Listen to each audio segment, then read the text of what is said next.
ಧೀಯಂ ಚಿತ್ ಪ್ರತಿಬಿಂಬಂ ಏವಂ.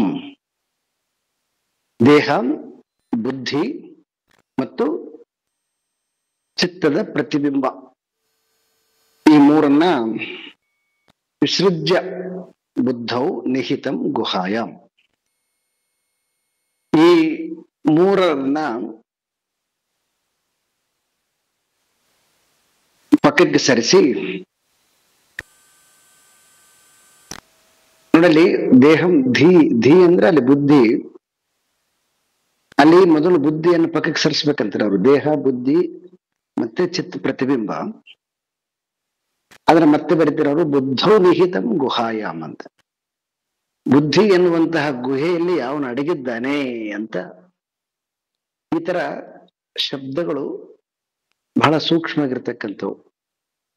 ಅಲ್ಲಿ ಬುದ್ಧಿ ಅಂತಕ್ಕಂಥದ್ದು ಇಂದ್ರಿಯ ಜನ್ಯ ಜ್ಞಾನದಿಂದ ನಿಶ್ಚಯ ಮಾಡತಕ್ಕಂತಹದ್ದು ಬುದ್ಧಿ. ಆದ್ರೆ ಇಲ್ಲಿ ಬುದ್ಧಿ ಪ್ರಯೋಗ ಮಾಡಿರ್ತಕ್ಕಂಥದ್ದು ಶುದ್ಧವಾದ ಬುದ್ಧಿ ಅಂತ. ಶುದ್ಧವಾದ ಬುದ್ಧಿ ಮಾತ್ರ ಆತ್ಮನ್ನ ತಿಳಿಲಿಕ್ಕೆ ಯೋಗ್ಯ ಅಂತ ಎಲ್ಲ ಉಪನಿಷತ್ತುಗಳಲ್ಲಿ ಮನಸೈ ವೇದ ಮಾಪ್ತವ್ಯಂ ಅಂತ ಕಟದಲ್ಲಿ ಬೃಹದಾರಣ್ಯಕದಲ್ಲಿ ಇರ್ತದೆ. ಮನಸ್ಸು ಮತ್ತು ಬುದ್ಧಿ ಎರಡನ್ನ ಬೇರೆ ಬೇರೆ ಶಬ್ದಗಳು ಅಷ್ಟೇನೆ. ಶುದ್ಧವಾಗಿರ್ತಕ್ಕಂಥದ್ದು ಅದು ಅಂತಃಕರಣ. ಅಂತಹ ಶುದ್ಧವಾದ ಅಂತಃಕರಣದಲ್ಲಿ ಆ ಅಂತಃಕರಣವನ್ನ ಬೆಳಗುವಂತಹ ಯಾವುದು ಒಂದು ಆತ್ಮ ಹಿಡಿದೆಯೋ, ಬೆಳಕಿದೆಯೋ, ದ್ರಷ್ಟಾರಂ, ಆ ಬುದ್ಧಿಯಿಂದ ಅವನು ನೋಡ್ತಾನೆ. ಆತ್ಮಾನಂ ಅಖಂಡ ಬೋಧಂ. ಅಖಂಡ ಬೋಧ ಅಂದ್ರೆ ಖಂಡವಾಗಿರ್ತಕ್ಕಂತಹದ್ದು ಬೋಧ ಅಲ್ಲ, ತಿಳುವಳಿಕೆ ಅಲ್ಲ. ಏನನ್ನ ತಿಳಿದ್ರೆ ಎಲ್ಲವನ್ನ ತಿಳಿದಂತಾಗುತ್ತೋ ಅದನ್ನ ಅಖಂಡ ಬೋಧ. ಸರ್ವಪ್ರಕಾಶಂ, ಸರ್ವವನ್ನ ಎಲ್ಲವನ್ನ, ಸತ್ತನ್ನ ಅಸತ್ತನ್ನ ಬೆಳಗುವಂತಹದ್ದು ಯಾವುದು?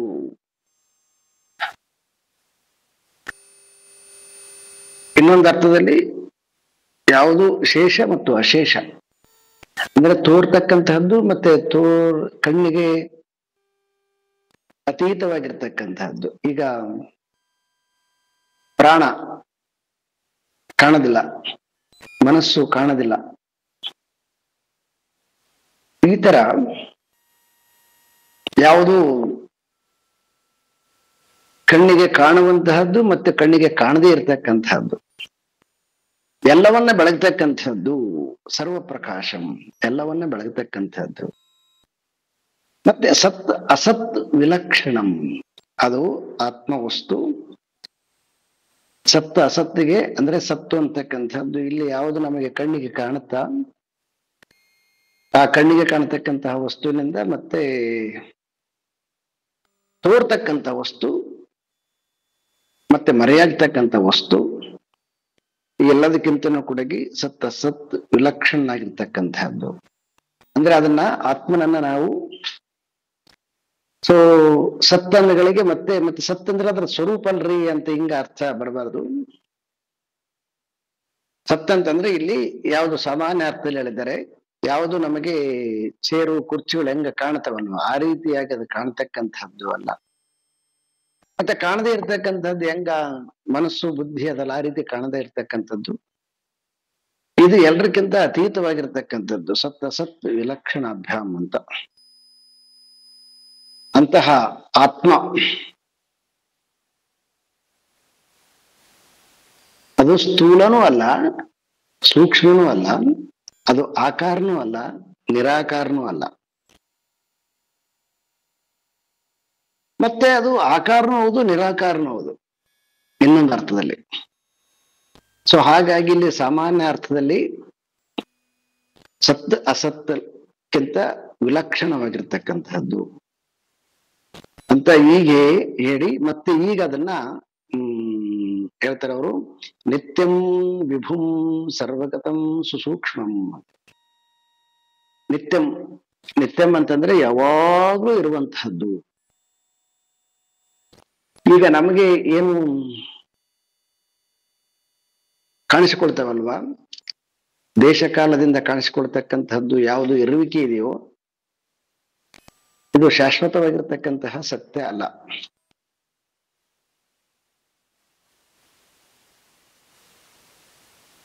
ಇವೆಲ್ಲ ಏನಾಗ್ತವೆ, ಒಂದು ಕಾಲಕ್ಕೆ ಸತ್ಯವಾಗಿದ್ದು ಮತ್ತೆ ಇನ್ನೊಂದು ಕಾಲಕ್ಕೆ ಇಲ್ದಂಗಾಗ್ತವೆ. ಆದ್ರೆ ಯಾವುದನ್ನ ಆತ್ಮ ಅಂತ ಕರಿತೀವಿ ಅದು ಯಾವಾಗಲೂ ಇರುವಂತಹದ್ದು. ಹಾಗಾಗಿ ಅದು ನಿತ್ಯಂ, ಹಿಂದೆನೂ ಇತ್ತು, ಈಗನೂ ಇದೆ, ಮತ್ತೆ ಮುಂದೆ ಇರ್ತಕ್ಕಂಥದ್ದು. ಹೀಗೆ ನಾವು ಕಾಲಗಳಿಗೆ ಗಣತಾಗಿ ಮಾತಾಡ್ಬೇಕು ಅಂತಂದ್ರೆ. ಸೊ ಈ ದೇಶ ಕಾಲದಿಂದ ವ್ಯಾಪ್ತಿಗೆ ಒಳಪಟ್ಟು ಕಾಣ್ತಕ್ಕಂಥದ್ದು ಯಾವುದಿದೆಯೋ ಸೊ ಇದು ಪರಿಚ್ಛಿನ್ನವಾಗಿರ್ತಕ್ಕಂಥದ್ದು. ಆದ್ರೆ ಆತ್ಮ ಅಪರಿಚ್ಛಿನ್ನ, ಹಾಗಾಗಿ ಅದು ಯಾವಾಗಲೂ ಇರತಕ್ಕಂತಹದ್ದು. ಮತ್ತೆ ವಿಭು ಅಂದ್ರೆ ಒಡೆಯ ಅಂತ. ಸೊ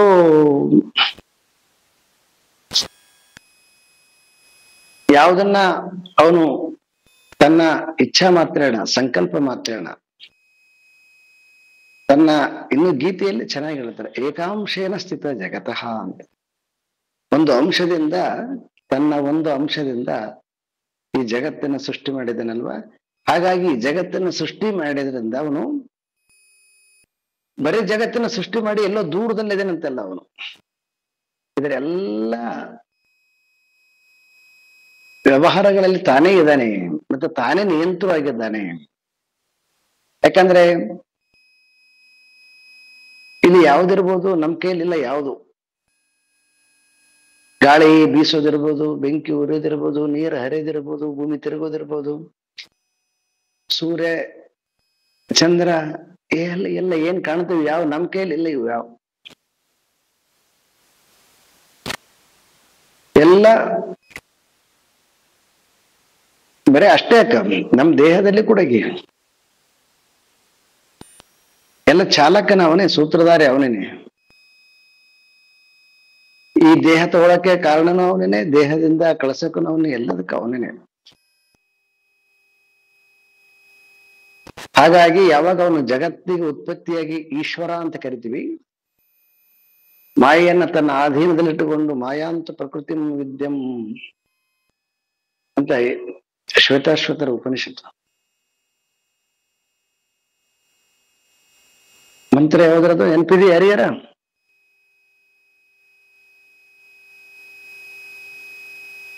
ಇದರಲ್ಲಿ ಬರ್ತದೆ, ಇದರಲ್ಲಿ ಪಂಚದಶಿಯಲ್ಲಿ ಬಂತಿಲ್ಲ ಮಂತ್ರ. ರತ್ನವ್ರೆ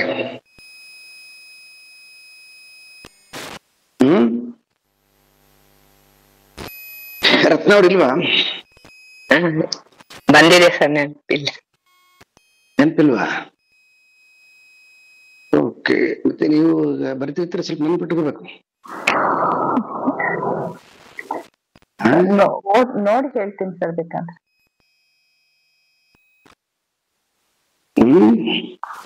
ನೋಡಿ ಹೇಳಕ್ ಬರುತ್ತೆ, ಬಾಯಿಗೆ ಬರ್ತಾರೆ. ಮಾಯಾಂತು ಪ್ರಕೃತಿ ವಿದ್ಯಾನ್ ಮಾಯಿನಂತು ಮಹೇಶ್ವರಂ ಅಂತ. ಸೊ ಯಾವಾಗ ಅವನು ಜಗತ್ತನ್ನ ಸೃಷ್ಟಿ ಲಯ ಕಾರಕನಾಗ್ತಾನೆ, ಸೊ ಅವಾಗ ಅವನನ್ನ ನಾವು ಈಶ್ವರ ಅಂತ ಕರಿತೀವಿ. ಈಶ್ವರ ಅಂತಂದ್ರೆ ಅವನು ವಿಭು ಅಂದ್ರ ಒಡೆಯ. ಹೆಂಗ ಒಂದು ತನ್ನ ತೋಳು ಬಲದಿಂದ ರಾಜ್ಯವನ್ನ ಗೆದ್ದಿರ್ತಕ್ಕಂಥವನು ಎಲ್ಲ ತನ್ನ ಅಧೀನದಲ್ಲಿ ಇಟ್ಕೊಂಡಿರ್ತಾನೆ, ರಾಜ ಅಂತ ಹೆಂಗ್ ಕರಿತೀವೋ ಹಾಗೆ ಎಲ್ಲವನ್ನ ನಿರ್ಮಾಣ ಮಾಡಿರ್ತಕ್ಕಂತಹ ಆ ಮಾಯಾ ತ್ರಿಗುಣಾತ್ಮಕ ಶಕ್ತಿಯಿಂದ ಈಶ್ವರನಾಗಿ ಜಗತ್ತನ್ನ ನಿಯಂತ್ರವಾಗಿದ್ದಾನೆ. ಆಗ ಅವನನ್ನ ವಿಭು ಅಂತ ಕರಿತೀವಿ.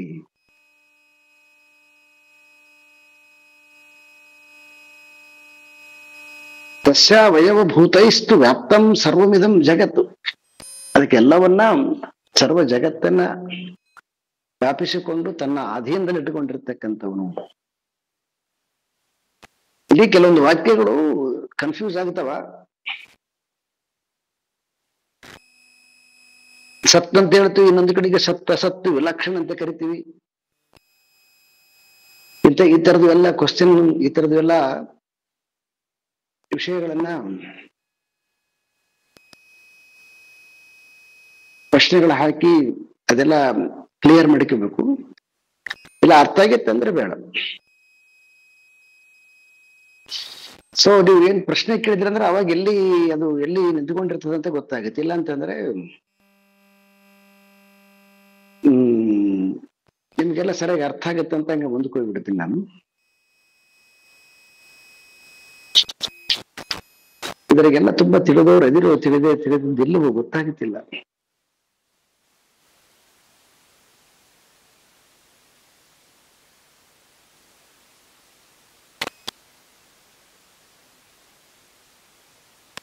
ಸರ್ವಗತಂ ಸುಸೂಕ್ಷ್ಮಂ ಅಂತಹ ಬಹಿಃ ಶೂನ್ಯಂ ಅನನ್ಯಂ ಆತ್ಮನಃ. ಸೊ ಸರ್ವಗತಂ ಅಂದ್ರೆ ಸರ್ವಗತ ಅಂದ್ರೆ ಎಲ್ಲವನ್ನ ವ್ಯಾಪಿಸಿಕೊಂಡಿರ್ತಕ್ಕಂತಹದ್ದು ಅಂತ.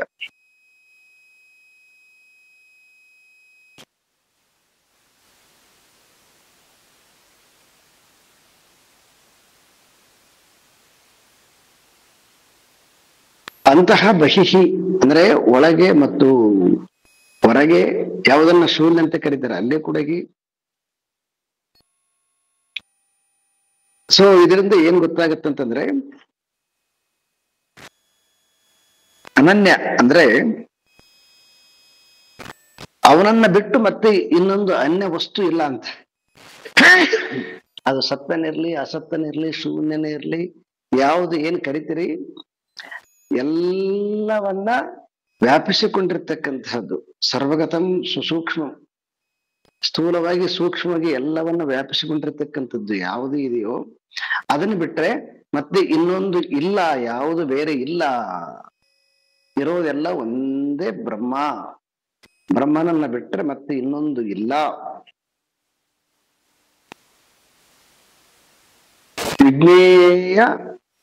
ವಿಜ್ಞಾಯ ಸರ್ವಕ್ ನಿಜರೂಪಂ ಏತತ್ತು ಸಮ್ಯಕ್ ನಿಜರೂಪಂ ಏತತ್ತು. ವಿಜ್ಞಾಯ ಅಂದ್ರೆ ಈ ರೀತಿಯಾಗಿ, ಸಮ್ಯಕ್ ಅಂದ್ರೆ ಸಂಪೂರ್ಣವಾಗಿ, ನಿಜರೂಪಂ ಏತತ್ತು ಪುಮಾನ್ ಅಂದ್ರೆ ಯಾರು ಈ ರೀತಿಯಾಗಿ ಆತ್ಮನನ್ನ ತಿಳಿತಾರೆ. ಈಗ ಅವ ತಿಳ್ಕೊಂಡಿರ್ತಕ್ಕಂಥದ್ದು ಸ್ಟೂಡೆಂಟ್ ತಿಳ್ಕೊಂಡಿರ್ತಕ್ಕಂಥದ್ದೇನು ಬರೀ ಶೂನ್ಯ ತಿಳ್ಕೊಂಡ್ಬಿಟ್ಟಿದ್ದ. ಈಗ ಅಲ್ಲಿಂದ ಅವನನ್ನ ಮುಂದಕ್ಕೆ ಕರ್ಕೊಂಡು ಹೋಗ್ತಾ ಇದ್ದಾರೆ. ಶೂನ್ಯವನ್ನ ಬೆಳಗತಕ್ಕಂಥವನು ಮತ್ತೆ ನಾಮರೂಪದಿಂದ ತೋರ್ತಕ್ಕಂಥ ಜಗತ್ತನ್ನು ಬೆಳಗತಕ್ಕಂಥವನು, ನಾಮರೂಪಕ್ಕಿಂತ ಅತೀತವಾಗಿರ್ತಕ್ಕಂಥದ್ದು ಯಾವುದಿದೆಯೋ ಅದನ್ನು ಬೆಳಗತಕ್ಕಂಥವನು, ಎಲ್ಲವನ್ನು ವ್ಯಾಪಿಸಿಕೊಂಡಿರ್ತಕ್ಕಂಥವನು, ನಿತ್ಯನಾಗಿರ್ತಕ್ಕಂಥವನು, ವಿಭುವಾಗಿರ್ತಕ್ಕಂಥವನು, ಸರ್ವಗತನಾಗಿರ್ತಕ್ಕಂಥವನು, ಸುಸೂಕ್ಷ್ಮನಾಗಿರ್ತಕ್ಕಂಥವನು, ತನಕ್ಕಿಂತ ಭಿನ್ನ ಬೇರೆ ಯಾವುದೂ ಇಲ್ಲ, ಎಲ್ಲವನ್ನು ತಾನೇ ಆಗಿರ್ತಕ್ಕಂತಹ ಈ ರೀತಿಯಾಗಿರ್ತಕ್ಕಂತಹ ತತ್ವವನ್ನ ಯಾವನು ತಿಳಿತೇನೋ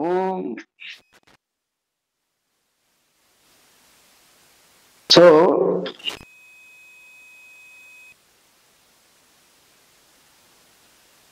ಅವನು ಏನಾಗ್ತಾನೆ ಅಂದ್ರೆ ವಿಪಾಪ್ಮ ವಿರಾಜೋ ವಿಮೃತ್ತು. ಇದು ಕೂಡ ಬಹಳ ಬ್ಯೂಟಿಫುಲ್ ಮಂತ್ರ.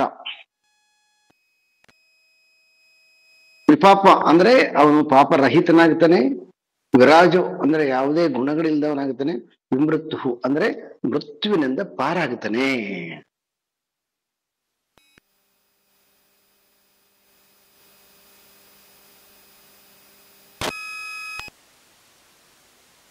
ನಮ್ಗೆ ಬಹಳ ಮುಖ್ಯವಾಗಿ ಈ ಮೂರು ಅಡಚಣೆಗಳಿದಾವ. ಒಂದು, ಅಯ್ಯೋ ನಾವು ಏನೋ ಕರ್ಮ ಮಾಡಿದ್ದೀವಿ, ಏನೋ ಪಾಪ ಮಾಡಿದ್ದೀವಿ, ಪಾಪಿಗಳು ನಾವು ಅಂತ ಇದರಾಗ ತುಂಬಾ ಜನ ಒದ್ದಾಡ್ತಕ್ಕಂಥವ್ರು ಇದ್ದಾರೆ.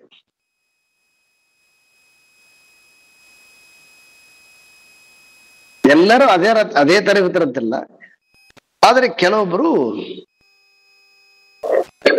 ಅದು ವಿಪರೀತವಾಗಿರ್ತದೆ.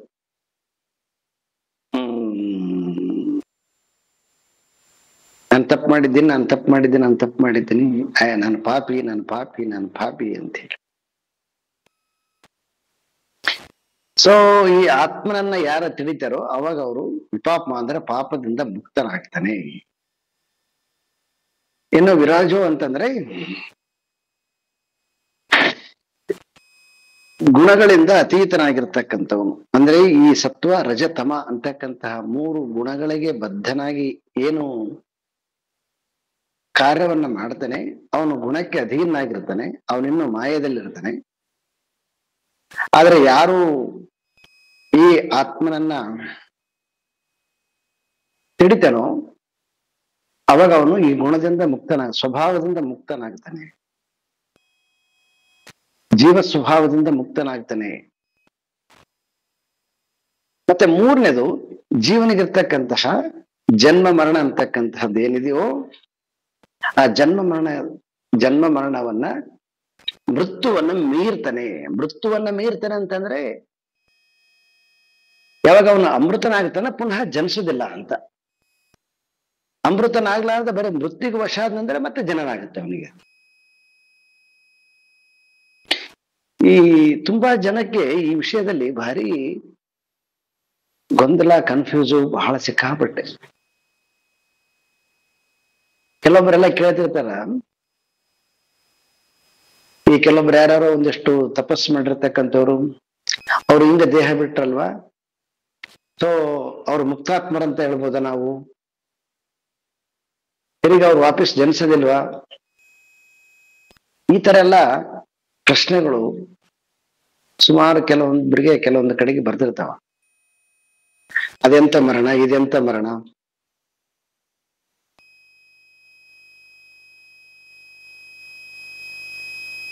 ಸಜೀವ ಸಮಾಧಿ, ನಿರ್ಭೀತ ಸಮಾಧಿ, ಕೆಲವೊಂದೆಲ್ಲನೂ ಕೂಡ ಅನೇಕ ರೀತಿಯಾಗಿರ್ತಕ್ಕಂತಹ ಈ ವಿಷಯದಲ್ಲಿ. ಆದ್ರೆ ಇದನ್ನ ಬಹಳ ಸೂಕ್ಷ್ಮದ, ಇದನ್ನ ಗುಣದಲ್ಲಿರ್ತಕ್ಕಂಥವ್ರು ಆ ವಿಷಯವನ್ನ ನಿರ್ಧಾರ ಮಾಡಕ್ ಕಷ್ಟ, ಒಂದನೇದು. ಇನ್ನು ಎರಡನೇದು, ಅದು ಅವನಿಗೆ ಗೊತ್ತಿರ್ತ ಬಿಟ್ರೆ ಬೇರೆಯವ್ರಿಗೆ ಗೊತ್ತಾಗೋದಿಲ್ಲ.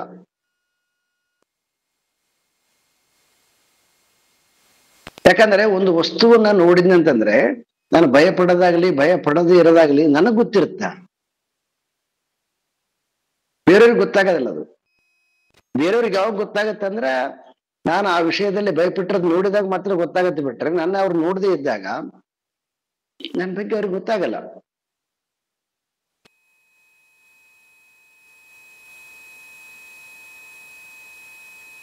ಸೊ ಹಾಗಾಗಿ ನೋಡ್ರಿ, ನೀವೇನು ಎಲ್ಲ ಪಾಠ ಎಲ್ಲ ಕೇಳ್ತಾ ಇದ್ದೀರಿ, ಆತ್ಮ ಬಗ್ಗೆ ತಿಳ್ಕೊಂಡಿದ್ದೀರಿ ಅಂದ್ರೆ ಆತ್ಮನ ತಿಳ್ಕೊಂಡಿರ್ತಕ್ಕಂಥವ್ರಿಗೆ ಮರಣ ಈ ರೀತಿಯಾಗಿದೆ, ಈ ರೀತಿಯಾಗಿ ದೇಹ ತ್ಯಾಗ ಮಾಡಿದಿರ್ತಕ್ಕಂಥವ್ರು ಏನು ಮುಕ್ತಿ ಪಡೆದಿದ್ದಾರ?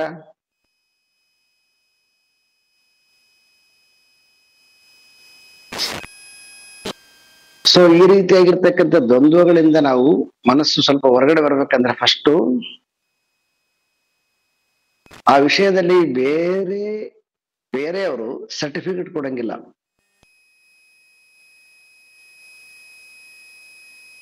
ಯಾಕಂದ್ರೆ ಅದು ಅತ್ಯಂತ ಸೂಕ್ಷ್ಮವಾಗಿರ್ತಕ್ಕಂಥದ್ದು.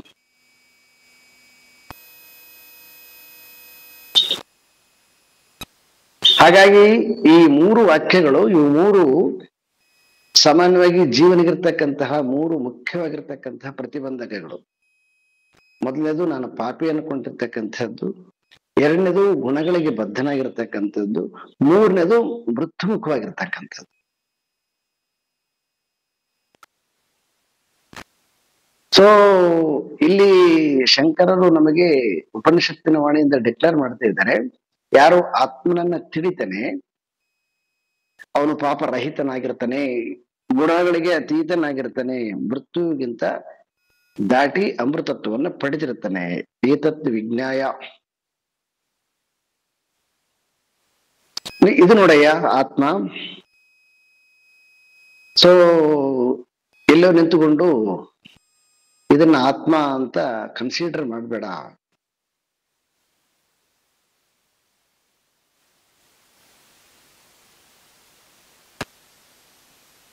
ಇಷ್ಟನ್ನ ಹೇಳಿ ವಿಶೋಕ ಅಂತಂದ್ರೆ ಶೋಕರಹಿತನಾಗಿರ್ತಕ್ಕಂಥವನು. ಯಾರಿಗೆ ಶೋಕ ಇರುತ್ತೆ?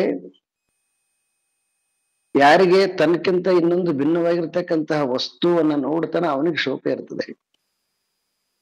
ತನಕ್ಕಿಂತ ಭಿನ್ನವಾಗಿರ್ತಕ್ಕಂಥದ್ದು ಇಲ್ಲ ಇದ್ದಾಗ ಅದು ಶೋಕ.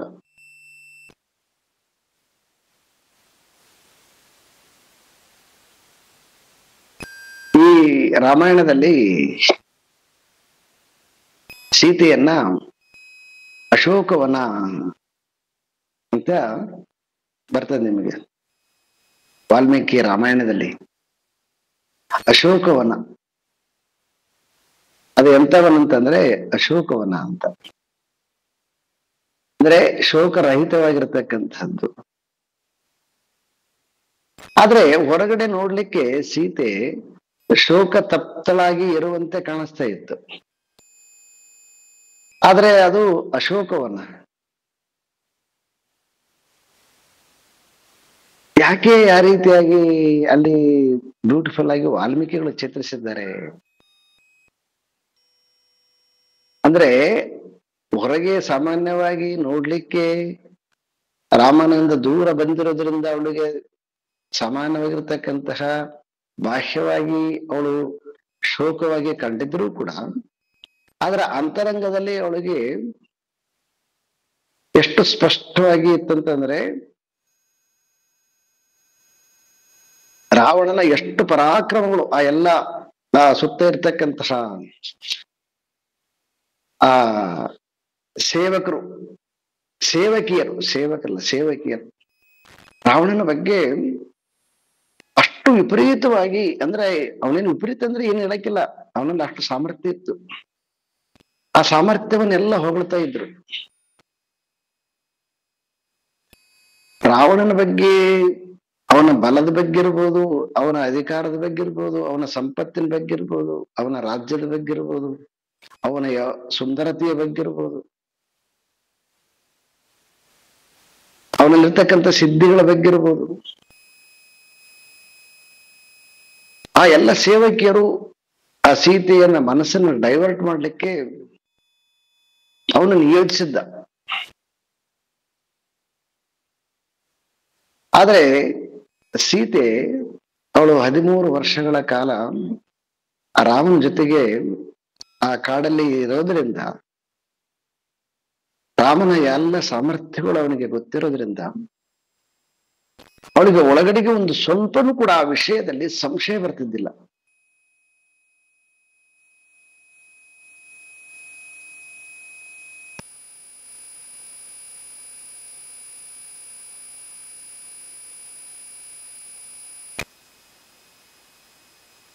ಅದೇ ರೀತಿಯಾಗಿ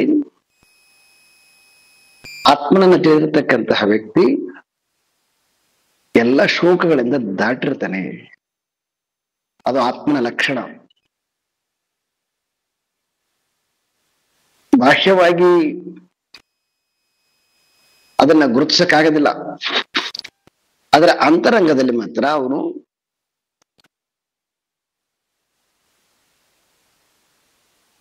ಶೋಕಕ್ಕೆ ಇರ್ತಕ್ಕಂಥದ್ದು ಕಾರಣ ಏನು, ತನಕ್ಕಿಂತ ಭಿನ್ನವಾಗಿರ್ತಕ್ಕಂಥದ್ದು ಯಾವ್ದಾದ್ರೂ ಇದ್ರೆ ಅವಾಗ ಅದು ಭಯ ಶೋಕ ಬರ್ತದೆ.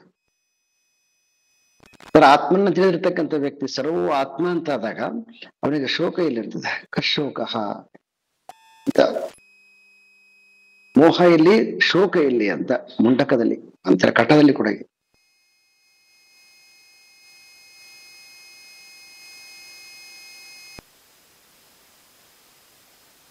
ಆನಂದ ಘನ, ಆನಂದ ಘನ,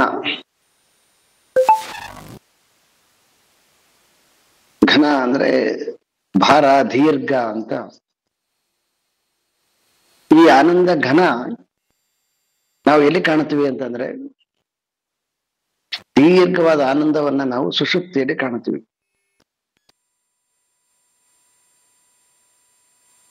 ಆದ್ರೆ ಅಷ್ಟು ಬಿಟ್ರೆ ಹೊರಗಿನ ಇಂದ್ರಿಯಗಳ ಜೊತೆಗೆ ಭೋಗ ಮಾಡುವಾಗ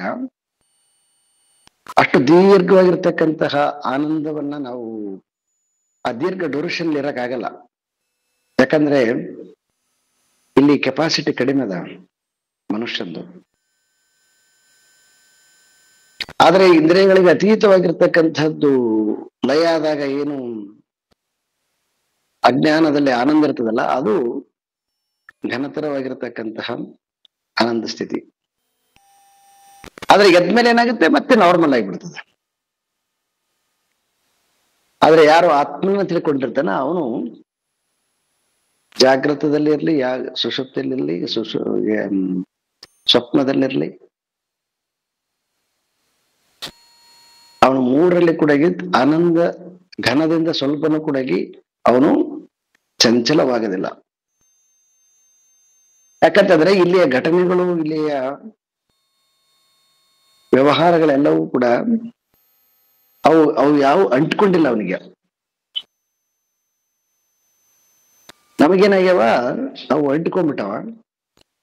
ಅಂಟಿಕೊಂಡಗಳಿಗೆ ಅದಕ್ಕೆ ಸಂಬಂಧಪಟ್ಟಿರ್ತಕ್ಕಂಥ ವಿಷಯ ಟಚ್ ಆದಗಳಿಗೆ ಆನಂದ ಹೊರಟೋಗ್ಬಿಡ್ತದೆ. ಆನಂದ ಘನ ಅಂತಕ್ಕಂಥ ಅರ್ಥ ಅಂತಂದ್ರೆ ಅಸಂಗನಾಗಿರ್ಬೇಕು. ಎಲ್ಲ ಬಾಹ್ಯವಾದ ಇಂದ್ರಿಯಜನ್ಯ ಜ್ಞಾನದಿಂದ ಬರತಕ್ಕಂತಹ, ಮನಸ್ಸಿನ ಅಜ್ಞಾನದ ಅವಸ್ಥೆಯಲ್ಲಿ ಬರ್ತಕ್ಕಂಥ ವಿಚಾರಗಳಿಂದ ಅವನು ಯಾರೋ ಅಸಂಗನಾಗಿರ್ತಾನೆ. ಅವನು ಸ್ಥೂಲವಾಗಿ ಸೂಕ್ಷ್ಮವಾಗಿ ಎರಡು ರೀತಿಯಿಂದನೂ ಕೂಡ ಅವನು ದುಃಖಕ್ಕೆ ಒಳಗಾಗದಿಲ್ಲ. ಅಂತಹ ಆತ್ಮನನ್ನ ತಿಳಿದಿರ್ತಕ್ಕಂಥವನು, ಅಸಂಗನಾಗಿರ್ತಕ್ಕಂಥ ಪರಮಾತ್ಮನ ಗುಣವನ್ನ ಅವನು ಅಸಂಗನಾಗಿರ್ತಾನೆ. ಅವನು ವಿಷಯಾದಿಗಳಿಂದ ಬರುವಂತಹ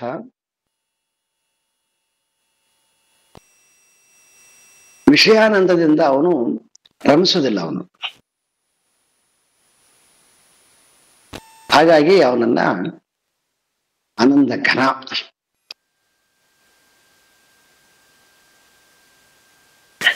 ಯಾವಾಗಲೂ ಕೂಡ ಎಲ್ಲ ಜ್ಞಾನಿಗಳದು. ಅದಕ್ಕೆ ಫೋಟೋಗಳು ನೋಡಿ ಹೆಂಗ್ ತೋರಿಸ್ತಾರ, ಎಲ್ಲ ಹಸನ್ಮುಖಿಗಳಾಗಿರ್ತಕ್ಕಂಥದ್ದು, ಮಂದಸ್ಮಿತರಾಗಿರ್ತಕ್ಕಂಥದ್ದು ಫೋಟೋಗಳು ತೋರಿಸ್ತಾರ. ಯಾಕಂತಂದ್ರೆ ಅವರು ಆ ಸ್ಥಿತಿಯನ್ನ ಮುಟ್ಟಿರ್ತಾರೆ ಅಂತ.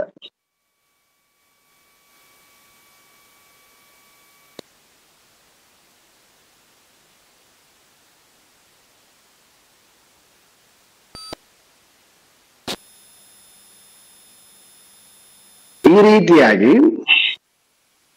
ಆನಂದಘನ ವಿಪಸ್ಥಿತ ಅಂತಕ್ಕಂಥದ್ದು, ಯಾವುದನ್ನ ತಿಳಿಬೇಕು ಅದನ್ನ ತಿಳಿದಿರ್ತಕ್ಕಂಥವನು, ಅವನನ್ನ ವಿಪಸ್ಥಿತ ಅಂತ ಕರೀತಾರೆ. ಅವನು ಹೆಂಗಿರ್ತಂದ್ರೆ ಸ್ವಯಂ ಕುತಃ ಚ ನ ಬಿಭೇತಿ ಕಶ್ಚಿತ್. ಅಂದ್ರೆ ಅವನು ಯಾವುದರಿಂದ ಭಯ ಪಡ್ತಾನೆ ಹೇಳ್ರಿ ಅಂತ ಜ್ಞಾನಿ, ಅಂತ ಅದನ್ನು ತಿಳ್ಕೊಂಡಿರ್ತಕ್ಕಂಥವನು ಯಾವುದರಿಂದ ಭಯ ಪಡ್ತಾನ?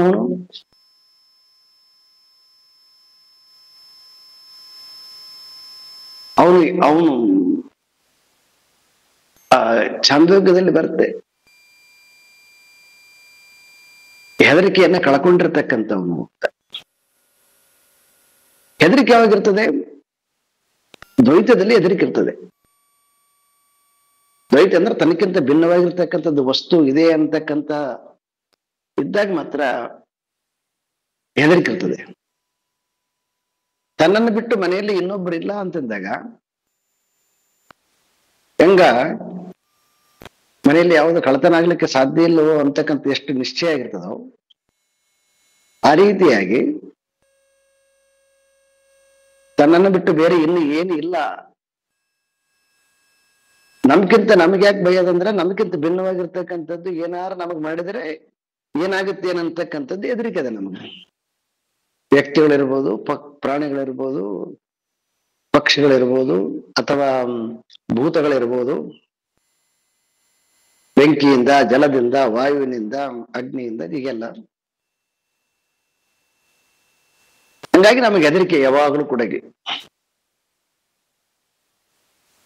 ಆದ್ರೆ ಆತ್ಮನ್ನ ತಿಳಿದವ್ರು ಹೆಂಗಿರ್ತಾನೆ ಅಂತಂದ್ರೆ, ಅವನು ಯಾವುದಕ್ಕೆ ಹೆದರ್ತಾನೆ. ಯಾಕಂದ್ರೆ ಯಾವುದಕ್ಕೆ ಹೆದರ್ತಾನೆ ಅಂತಂದ್ರೆ, ಅವನು ಯಾವುದಕ್ಕೆ ಹೆದರೋದಿಲ್ಲ. ಯಾಕೆಂತಂದ್ರೆ ಅವನನ್ನ ಬಿಟ್ರೆ ಇನ್ನೊಂದು ಇಲ್ಲ ಅಂತಕ್ಕಂಥದ್ದು ಅವನಿಗೆ ಸ್ಪಷ್ಟವಾಗ್ಯದ. ಅವನು ಈ ಶರೀರಕ್ಕೆ ಅಂಟಿಕೊಂಡಿರಂಗಿಲ್ಲ ಅಂತ, ಸೂಕ್ಷ್ಮ ಶರೀರದಿಂದ ಬಿಡಿಸಿಕೊಂಡು ತನ್ನನ್ನ ತಾನು ಆತ್ಮಜ್ಞಾನಿಯಾಗಿರ್ತಾನೆ.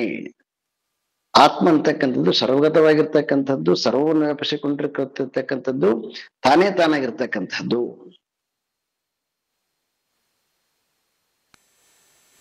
ಹಾಗಾಗಿ ಅವನಿಗೆ ಯಾವುದೇ ಕುತಶ್ಚಿನ್ನ ಬಿಭೇತಿ ಕಶ್ಚಿತ್, ಯಾವುದೇ ಕೆದರ್ತಾನೆ ಅವನು. ಸೊ ಇಂತಹ ಆತ್ಮನನ್ನ ನ ಅನ್ಯ ಅಸ್ತಿ ಪಂಥ, ಇನ್ನೊಂದು ಪಂಥ ದಾರಿ ಇಲ್ಲ. ಇದನ್ನ ಬಿಟ್ರೆ, ಈ ಉಪನಿಷತ್ತಿನ ವಾಣಿಯನ್ನ ಬಿಟ್ರೆ ಆತ್ಮನ ತಿಳ್ಕೊಳಕ್ಕೆ ಮತ್ತೊಂದು ದಾರಿ ಇಲ್ಲ, ಇನ್ನೊಂದು ಮಾರ್ಗ ಇಲ್ಲ. ನ ಅನ್ಯ ಪಂಥ, ಇನ್ನೊಂದು ದಾರಿ ಇಲ್ಲಯ್ಯ, ಅಸ್ತಿ ಇಲ್ಲಯ್ಯ. ಸೊ ಹಾಗಾಗಿ ಈ ಆತ್ಮನನ್ನ, ಉಪನಿಷತ್ತಿನ ವಾಣಿಯ ಮೂಲಕವಾಗಿ ಆತ್ಮನನ್ನ ತಿಳಿದುಕೊಂಡು ಭವಬಂಧ ಮುಕ್ತೇ, ಈಗ ಅವನಿಗೆ ಹೇಳ್ತಾ ಇದ್ದೇನೆ, ಆತ್ಮನನ್ನ ಪರಿಚಯ ಮಾಡಿಸಿ. ಸೊ ಈ ಉಪನಿಷತ್ತಿನ ವಾಣಿಯಿಂದ ಈ ಆತ್ಮನನ್ನ ಅರಿತುಕೊಂಡಿರ್ತಕ್ಕಂಥವನು ಈ ಬಂಧನದಿಂದ ಬಿಡುಗಡೆಯನ್ನ ಪಡಿತಾನೆ.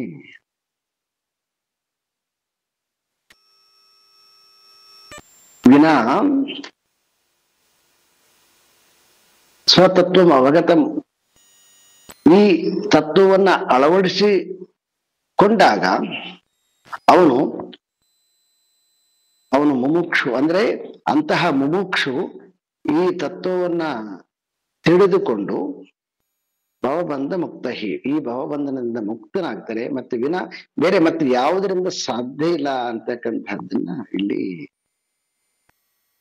ಸ್ಪಷ್ಟವಾಗಿ ಶಂಕರರು ನ ಅನ್ಯ ಮಾರ್ಗೇಣ, ಬೇರೆ ಮಾರ್ಗ ಇಲ್ಲ ನಮಗಿರ್ತಕ್ಕಂಥದ್ದು ಈ ಉಪನಿಷತ್ತಿನ ವಾಣಿ. ಈ ಉಪನಿಷತ್ತಿನ ವಾಣಿಯಿಂದ ಆತ್ಮನನ್ನ ಅರಿತುಕೊಂಡು ಮುಕ್ತರಾಗೋಣ. ಸೊ ಇದರಲ್ಲಿ ಒಂದಿಷ್ಟು ಜನರು ಕೆಲವೊಮ್ಮೆ ಸಂದರ್ಭ ಬಂದಾಗ ನಮಗೆ ಆತ್ಮ ತಿಳಿದಿದೆಯಾ ಇಲ್ವಾ ಅಂತ ಹೇಳಿ ಹಿಂಗೆಲ್ಲ ಒಂದಿಷ್ಟು ಪ್ರಶ್ನೆಗಳು ಉದ್ಭವ ಆಗ್ತಾವ. ಅದಕ್ಕೆ ಇವತ್ತು ಶಂಕರ್ ಡಿಕ್ಲೇರ್ ಮಾಡಿದ್ದಾರೆ, ಎಲ್ಲಿ ನಿಮಗೆ ಅಂದ್ರೆ ನನ್ನ ಸೇರಿಸಿಕೊಂಡು, ಎಲ್ಲಿ ನಮಗೆ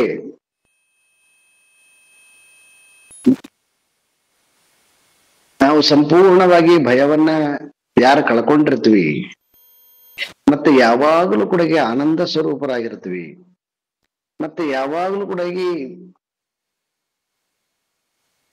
ಇರ್ತೇವೆ, ಯಾವಾಗಲೂ ಇರ್ತಕ್ಕಂಥವ್ರು ಅಂತಕ್ಕಂತಹ ಸ್ಪಷ್ಟವಾದ ನಾಲೆಡ್ಜ್ ಇದೆ. ಭಯರಹಿತನು, ಶೋಕರಹಿತನು, ಗುಣರಹಿತನು. ಸೊ ಈ ರೀತಿಯಾಗಿ ನಮ್ಮ ಒಳಗಡೆಗೆ ಆ ಲಕ್ಷಣಗಳು ಎಲ್ಲ ಕಂಡು ಬಂದ್ವು ಅಂತಂದ್ರೆ ಅವಾಗ ಯಾರು ಸರ್ಟಿಫಿಕೇಟ್ ಕೊಡೋದು ಬೇಕಾಗಿಲ್ಲ. ಯಾಕಂತಂದ್ರೆ ಈ ನೀವು ಈ ಸ್ಟೇಜಿಗೆ ಬಂದಿರ್ತಕ್ಕಂಥದ್ರಾಗ ಅದು ಇನ್ನೊಬ್ರು ಬಂದಿದ್ದಾರೆ ಅಂತ ಹೆಂಗ್ ಗೊತ್ತಾಗತ್ತ? ಯಾಕಂದ್ರೆ ಇದು ಹೊರಗಡೆಯಿಂದ ನೋಡಿ ಹೇಳೋದಲ್ಲ, ಅಂತರಂಗದ ವಿಷಯ ಇದು. ಎಷ್ಟು ಸುಖ ಆಯ್ತು ಅಂದ್ರೆ ಹೆಂಗೆ ಅದು ಹೇಳಕ್ ಬರಂಗಿಲ್ಲ, ಸುಖ ಅನುಭವಿಸ್ತಾರಿಗಷ್ಟೇ ಗೊತ್ತಾಗತ್ತೆ. ಇಲ್ರಿ ಅವರು ಆ ಫಿಲ್ಮ್ ಹೋಗಿದ್ರು, ಬಹಳ ಚೆನ್ನಾಗಿ ಎಂಜಾಯ್ ಮಾಡಿದ್ರಂತ ನಾವ್ ಹೇಳ್ಬೋದು. ಆದ್ರೆ ಅಲ್ಲಿ ಒಳಗಡೆ ಹೋಗಿ ಅವನು ಎಂಜಾಯ್ ಮಾಡಿದವನು ಗೊತ್ತಿರ್ತದ ಎಷ್ಟು ಎಂಜಾಯ್ ಮಾಡಿದ್ದಾನಂತ. ಅದೇ ರೀತಿಯಾಗಿ ಇಲ್ಲಿ ಆತ್ಮನ ವಿಷಯದಲ್ಲಿ ನಾವು ಹೊರಗಡೆ ಪ್ರಶ್ನೆ ಇಲ್ಲ. ಈ ನಮಗೆ ಸೂಚನೆಗಳನ್ನ ಕೊಟ್ಟಿದ್ದಾರೆ ಶಂಕರರು. ಶೋಕರಹಿತನು, ಭಯರಹಿತನು, ಆಸೆರಹಿತನು, ಮೋಹರಹಿತನು, ಸದಾ ಇರುವಂತವನು, ಸರ್ವಜ್ಞಾನದ ಮತ್ತಿನ್ನೊಂದೇನೋ ಜ್ಞಾನ ಬೇಕು ಅಂತಕ್ಕಂಥ ಅಪೇಕ್ಷೆ ರಹಿತನಾಗಿರ್ತಕ್ಕಂಥವನು, ಆನಂದನಾಗಿರ್ತಕ್ಕಂಥವನು. ಯಾರು ಅಂತ ಸ್ಟೇಟಸ್ ಅಲ್ಲಿ ನಿಂತುಕೊಂಡಿದ್ದಾರೆ, ಅದು ಆತ್ಮಜ್ಞಾನದ ಲಕ್ಷಣ. ಓಂ ಪೂರ್ಣಮದಃ ಪೂರ್ಣಮಿದಂ ಪೂರ್ಣಾತ್ ಪೂರ್ಣಮುದಚ್ಯತೆ ಪೂರ್ಣಸ್ಯ ಪೂರ್ಣಮಾದಾಯ ಪೂರ್ಣಮೇವಾವಶಿಷ್ಯತೆ. ಓಂ ಶಾಂತಿ ಶಾಂತಿ ಶಾಂತಿ. ಹರಿ ಓಂ ಶ್ರೀ ಗುರುಭ್ಯೋ ನಮಃ. ಹರಿ ಓಂ.